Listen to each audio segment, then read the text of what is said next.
కన్నులెత్తి ఏ ప్రాంతాన్ని చూస్తున్నావు? సొదొమ గొమొర్రాలు నీ కంటిని ఆకర్షిస్తున్నాయా? పవిత్రత నీ కంటిని ఆకర్షిస్తుందా? దేవుని సన్నిధి నీకు ఇంపుగా ఉందా? లేకపోతే దుష్టులు, పొగరెక్కిన పాపులు, అలాగే దేవుని దృష్టిలో పాపముతో నిండిపోయినటువంటి ఆ ప్రజలు నివసించే ప్రాంతాలు నీకు ఇంపుగా కనబడుతున్నాయా?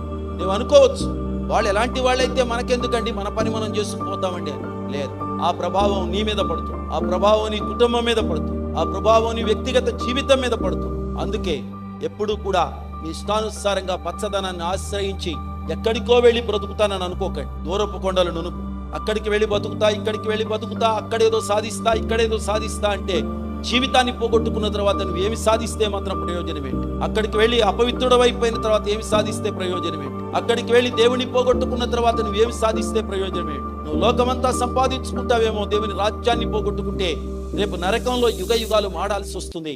అది నీకు